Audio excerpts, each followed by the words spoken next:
என் இனிய அன்பு சொந்தங்களே, நாம் இப்பொழுது பார்த்து கொண்டிருப்பது குரு பிரம்மா ஸ்ரீ நித்யானந்த சுவாமி அவர்களின் பூஜையில் கலந்து கொண்டிருக்கின்றோம்.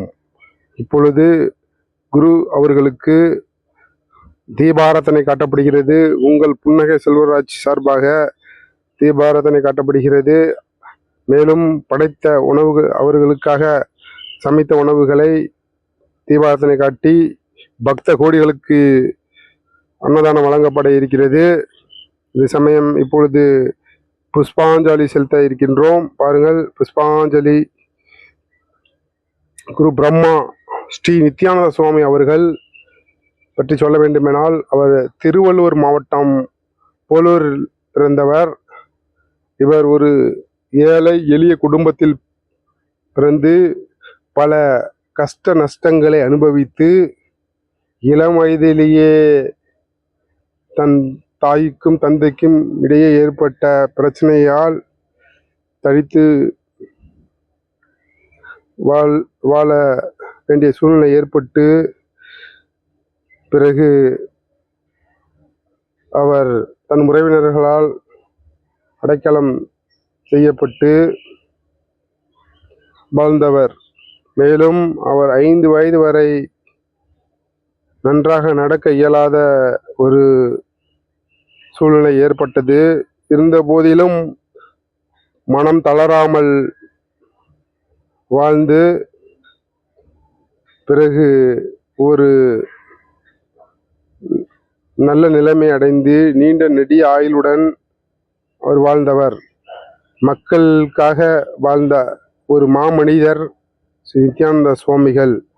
அவரை பொறுத்தவரை ஏழை எளிய மக்களுக்கு தான் அனுபவித்த கஷ்டங்களில் துன்பங்களையும் போக்குவதற்கு என்ன செய்ய முடியுமோ அத்தனையும் செய்தவர் அவர். அவருடைய பக்த கோடிகள் இன்னும் பல பேர் அவர் நினைவாக மாதம் அவர் பிறந்த நாள் என்று அன்னதானம் வழங்கி கொண்டிருக்கிறார்கள். தன்னால் முடிந்தவரை அவர்கள் ஏதோ செய்து கொண்டிருக்கிறார்கள். அத்தனை நண்பர்களுக்கும், அவரை சார்ந்த அத்தனை நண்பர்களுக்கும், சீடர்களுக்கும் நன்றி தெரிவித்துக் கொள்கின்றோம் இந்த நல்ல நாளில். மேலும் அவரை பொறுத்தவரைக்கும் உன்னால் யாருக்கும் கஷ்டத்தை கொடுக்காது.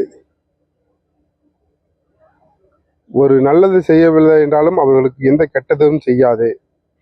முடிந்தால் உன்னால் முடிந்தது ஏதோ ஒன்று செய்து காட்டு என்று சொல்வார்கள். அதேபோல் இப்பொழுது அன்னதானம் வழங்கி கொண்டிருக்கின்றோம். ஒரு சில பேர்களுக்கு இந்த அன்னதானம் வழங்கிவிட்டு மற்றவர்களுக்கு நாம் வழிவிட்டு செல்வோம். பாருங்க மக்களே, அன்பு சொந்தங்களே, இப்பொழுது அறுசுவை உணவு அன்னதானமாக வழங்கி கொண்டிருக்கின்றோம். இந்த வாய்ப்பினை வழங்கிய இந்தியன் இயற்கை அங்காடியின் உரிமையாளர் சங்கர் அவர்கள் சார்பாகவும், மக்கள் சார்பாகவும், பக்த கோடிகள் சார்பாகவும் நன்றி தெரிவித்துக் கொள்கின்றோம். பாருங்க, பஸ்ஸில் இறங்கி அத்தனை பேரும் இந்த அறுசுவை வழங்க உணவை வாங்குவதற்கு வந்துள்ளார்கள். அவர்களுக்கு மனமார்ந்த நன்றியை தெரிவித்துக் கொள்கின்றோம். இது போன்று ஏதோ ஒரு உதவி செய்ய வேண்டும் என்று உங்களை அன்போடு கேட்டுக்கொள்கின்றேன். வாழ்க்கை வாழ்பவனுக்கு சொந்தம், வாழ்பவன் மாற்றங்களுக்கு சொந்தம். காலத்திற்கேற்பற்றாமல் உன்னை மாற்றிக்கொள் என்று சொல்லி இந்த விடைபெறுகின்றேன். அன்பு சொந்தங்களே, அறுசுவை உணவு நாமும் உண்டு மகிழ்கின்றோம், மற்றவர்களையும் மகிழ்விப்போம். நன்றி, வணக்கம்.